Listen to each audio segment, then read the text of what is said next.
हाय दोस्तों, कैसे हो आप सब। आई होप सभी अच्छे होंगे।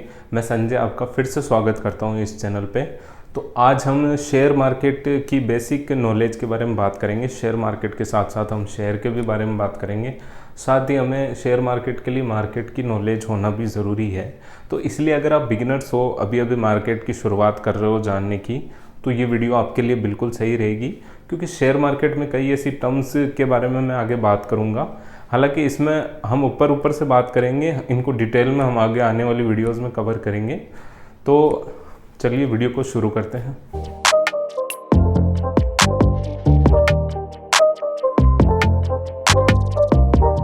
तो दोस्तों, हम यहाँ पे इस वाइट बोर्ड और मार्कर के साथ आए हैं, क्योंकि सिर्फ मैं आपको बोल के समझाऊंगा तो आपको समझ में नहीं आएगा। मेरे को एक दो एग्जाम्पल समझाने होंगे जिससे आपको ये अच्छे से समझ में आएगा। तो हम मार्केट की बात कर रहे थे दोस्तों। राइटिंग पे मत जाना, क्योंकि राइटिंग शुरू से ही ख़राब रही है। आपको तो जो बस मैं समझाऊँ वो आपको समझ में आना चाहिए। तो जैसे कोई भी एक कंपनी है, मान लिया वो पार्ले जी है, तो ये अपना सारा जो माल होता है उसको गोडाउन में बेचती है। गोडाउन से फिर आता है ये शॉप में, और शॉप से आ जाता है हमारे घरों में। ये प्रोसेस चलता है, किसी भी कंपनी का यही प्रोसेस चलता है कि शॉप, हम कोई भी चीज़ को मतलब की ज़रूरत होती है तो हम उसे परचेज करते हैं, लेकिन शॉप वाला हमें क्यों बेचता है? क्योंकि उसको चाहिए होता है प्रॉफिट। जैसे शॉप वाले को प्रॉफिट चाहिए तो गोडाउन वाले ने क्यों माल वो रख रखा है? क्योंकि उसको भी चाहिए प्रॉफिट। और उसी तरह कंपनी कोई भी माल बनाती है प्रॉफिट के लिए। तो यहाँ पे ये सारा खेल जो है वो प्रॉफिट का है, यानी कि यहाँ पे हर किसी को प्रॉफिट चाहिए। तो प्रॉफिट के पीछे ही सारा खेल होता है। अब जैसे मार्केट की बात है तो मार्केट में एक टर्म आती है फाइनेंशियल मार्केट।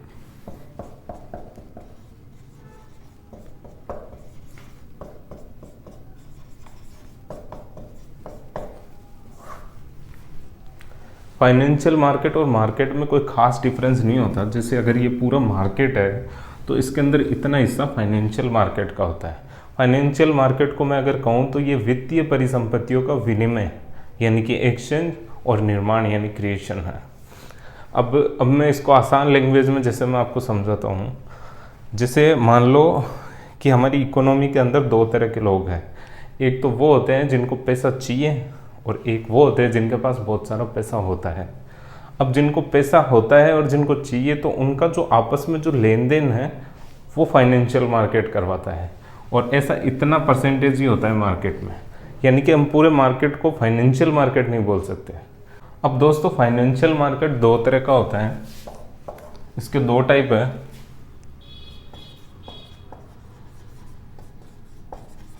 पहला मनी मार्केट,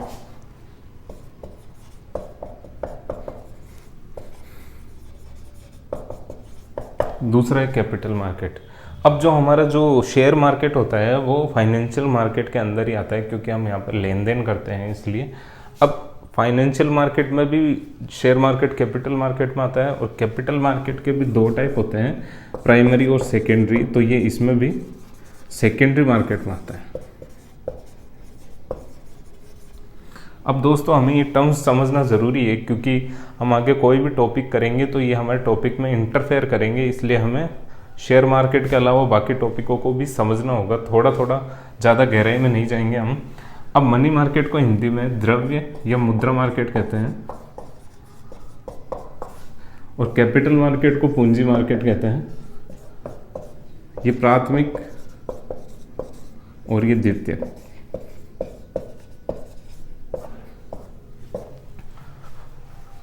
तो दोस्तों, हम सबसे पहले मनी मार्केट से शुरुआत करते हैं। तो दोस्तों, हम मनी मार्केट के बारे में बात कर रहे थे। जैसे ये फाइनेंशियल मार्केट के दो टाइप होते हैं, मनी मार्केट और कैपिटल मार्केट। तो इन कैपिटल मार्केट और मनी मार्केट में क्या डिफरेंस होता है, तो वो डिफरेंस समझ लेते हैं एक बार छोटा सा। तो मनी मार्केट जो होता है वो कम समय के लिए पैसों की लेन देन होती है, यानी कि कम टाइम के लिए हम जो पैसों की लेन देन, कम कितना टाइम, 1 साल से कम का टाइम, 1 साल से कम का टाइम की जो लेन देन होती है वो मनी मार्केट के अंदर आती है, यानी कि जो छोटे मोटे जो लेन देन होते हैं। और कैपिटल मार्केट में 1 साल या उससे अधिक की, यानी कि 1 ईयर या फिर इससे ज़्यादा की लेन देन कैपिटल मार्केट के अंदर आती है। अब मनी मार्केट की बात कर रहे हैं, तो मनी मार्केट 2 तरह का होता है, आप याद रखिएगा। बस इसको एक बार समझ लेते हैं कि क्या टाइप होता है उसके। तो एक तो होता है ऑर्गेनाइज्ड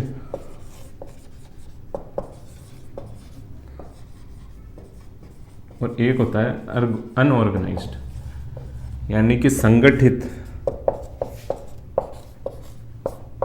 और असंगठित। अब इन दोनों का मतलब क्या होता है मैं समझाता हूँ आपको। अनऑर्गेनाइज्ड का मतलब होता है जैसे हम किसी पड़ोसी से पैसे लेते हैं या फिर किसी साहूकार से, या जो ब्याज पे पैसे देता है उससे पैसे लेते हैं। अब जो पैसे लेते हैं उसका कोई नियम या कानून नहीं होता कि हाँ भाई तू मेरे को पैसे जल्दी देगा। मतलब कि पड़ोसी से अगर पैसे लेते हैं तो आप उसको 1 महीने बाद या 2 महीने बाद भी दे सकते हैं। तो यहाँ पे कोई नियम या कानून नहीं है। तो इसलिए जहाँ पे नियम और कानून नहीं आता वो असंगठित, यानी कि बिना नियम कानून दायरे के जो लेन देन होती है वो असंगठित में आती है। तो ये पुराने टाइम से चलती हुई आ रही है। पुराने टाइम में भी जो राजा महाराजा यही लेन देन होती थी। अब संगठित का मतलब क्या हुआ? संगठित का मतलब जिसमें नियम और कानून आ गए। अब नियम कानून किस में आ गए? जैसे अगर हम बैंक की बात करते हैं तो बैंक आपके पैसों पे ऋण लेता है, यानी कि वो ब्याज लेता है, तो वो असंगठित के अंदर आ गया। तो ये इन दोनों में बेसिकली डिफरेंस है। तो अब अगर हम कैपिटल मार्केट के बारे में बात करते हैं तो ये दो तरह का होता है, हम पहले भी पढ़ चुके हैं।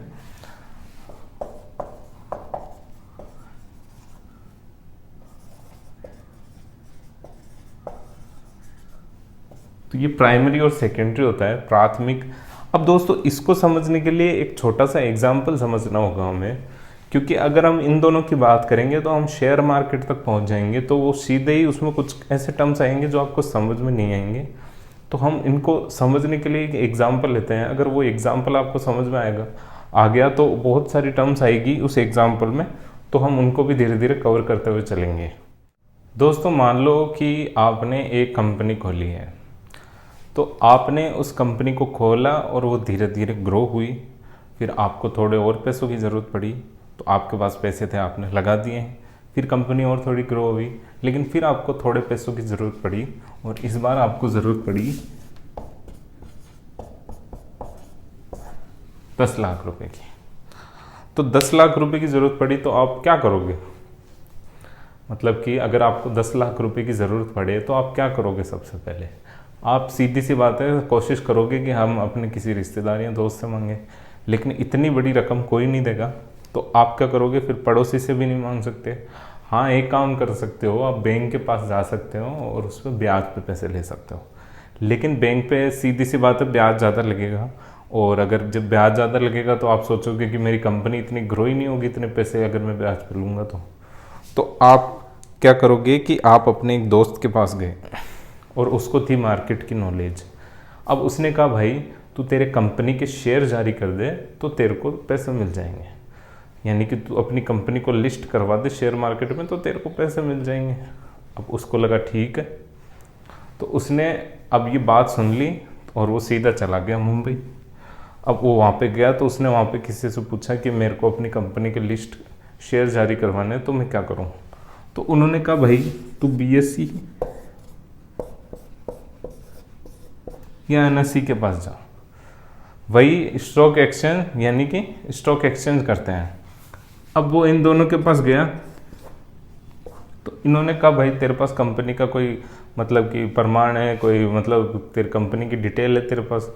तो उन्होंने कहा कि भाई तू है ना इसके पास जा। ये क्या है? Security exchange board of India. यानी कि हमें कोई भी अपनी कंपनी के अगर शेयर जारी करने हैं तो हमें इससे परमिशन लेनी पड़ती है, और जब ये परमिशन दे देता है और सर्टिफाई कर देता है तो हम उसके बाद बॉम्बे स्टॉक एक्सचेंज और नेशनल स्टॉक एक्सचेंज में अपनी कंपनी के शेयर जारी। अब ये सेबी के पास गया तो इसने कहा कि भाई मेरे पास 10 लाख रुपए के शेयर जारी करना है।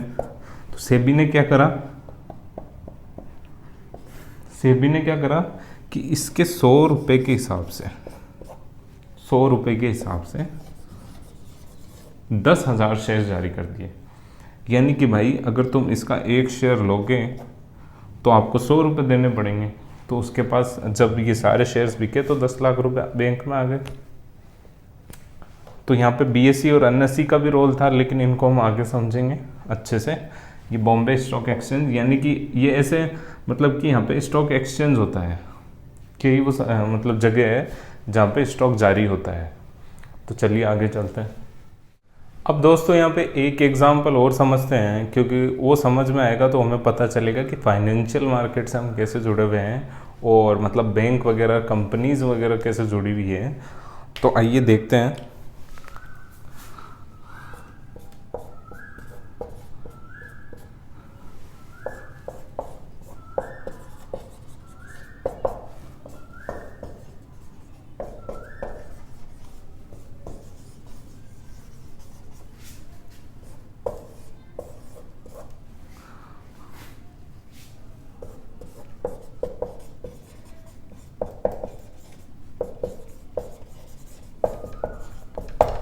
तो दोस्तों ये हम हैं यहाँ पे।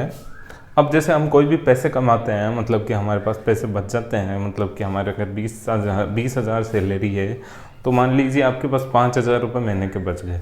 तो हम क्या करते हैं, हम मतलब कि अगर हमारे पास वो पैसे अगर रखे रहेंगे तो वो 5,000 अगर एक साल बाद अगर हम उनको यूज़ नहीं ले रहे तो वो एक साल में 5,000 नहीं रह जाएंगे। मतलब अभी के हिसाब से अगर एक साल बाद अगर आज के 5,000 एक साल बाद के 5,000 के बराबर नहीं रहेंगे, क्योंकि महंगाई बढ़ती रहती है। महंगाई की ग्रो 7 से 8% बढ़ती रहती है। तो इसलिए हम क्या करते हैं, हम बैंक में पैसे डालते हैं। हम बैंक में क्यों डालते हैं? क्योंकि बैंक हमें ब्याज देता है। तो वैसे ही बैंक वाले क्या करते हैं कि अपने पैसे को कंपनी वालों को देते हैं, ताकि कंपनी वाले उनको और ज़्यादा ब्याज देते हैं। और कंपनी वाले ये पैसे क्या करते हैं, जैसे हमने पिछले एग्जाम्पल में समझा कि कंपनी को अगर पैसों की ज़रूरत हो तो वो कहाँ जाते हैं, वो सेबी के पास जाते हैं। फिर सेबी क्या करती है, उनको बीएसई और एनएसई के अंदर स्टॉक जारी करती है। तो हाँ, अगर बीएसई और एनएसई के अंदर स्टॉक पहली बार जारी होता है तो उसको आईपीओ बोलते हैं, इनिशियल पब्लिक ऑफरिंग। तो उसको आईपीओ बोलते हैं, ये टर्म भी ज़रूर याद रखना। तो कंपनी अपने पैसे फाइनेंशियल मार्केट में देती है और हम क्या करते हैं, हम वापस कुछ पैसों को फाइनेंशियल मार्केट में भी लगाते हैं, जैसे हम शेयर बाजार में भी पैसे लगाते हैं। तो हम इससे भी जुड़े हुए हैं और ये पूरा प्रोसेस इसी तरह चलता रहता है। तो दोस्तों हमने कैपिटल मार्केट के बारे में जैसे हमने पढ़ा था कि कैपिटल मार्केट 2 तरह का होता है, प्राइमरी और सेकेंडरी। तो ये दोनों इसके टाइप है। लेकिन अब हम यहाँ पे बात करेंगे कैपिटल मार्केट के घटक के बारे में, यानी कंपोनेंट्स। अब घटक का मतलब ये होता है कि जो मार्केट कैपिटल मार्केट है वो 3 चीज़ों से मिलकर बना होता है। अब जो ये इसके 3 कंपोनेंट्स है, 3 घटक है, वो पहला तो है इंश्योरेंस।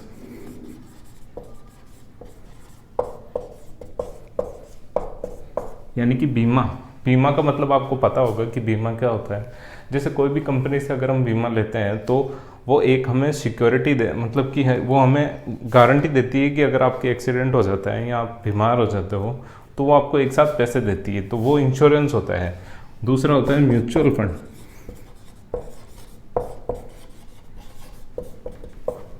म्यूचुअल फंड को हिंदी में म्यूचुअल फंड ही बोलते हैं।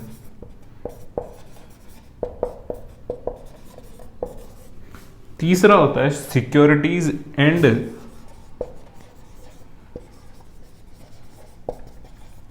Share market. तो आखिर यहाँ जाके हमारा आता है शेयर मार्केट। तो अब हम इसी के बारे में बात करेंगे, क्योंकि बेसिकली हमें इसी से मतलब होता है। तो शेयर मार्केट से पहले समझ लेते हैं शेयर क्या होता है। शेयर और स्टॉक एक ही होता है, तो इसलिए आप कंफ्यूज मत होना। जैसे आपके पास किसी कंपनी के 100 शेयर है, तो उसमें से आपके पास उसके 10 शेयर हैं, यानी कि आप उस कंपनी के 10% के मालिक हैं, यानी कि आप उसके शेयर होल्डर भी हैं। अगर आपके पास उस कंपनी के कुछ शेयर्स है तो आप उसके शेयर होल्डर भी कहलाते हैं। तो शेयर का मतलब आप समझ गए होंगे। शेयर क्या होता है? शेयर मतलब कि आपका उस कंपनी में शेयर में हिस्सा है।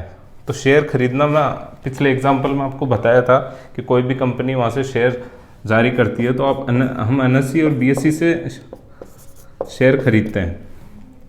तो अब हम यहाँ पे बात करते हैं सिक्योरिटीज़ की और शेयर मार्केट की।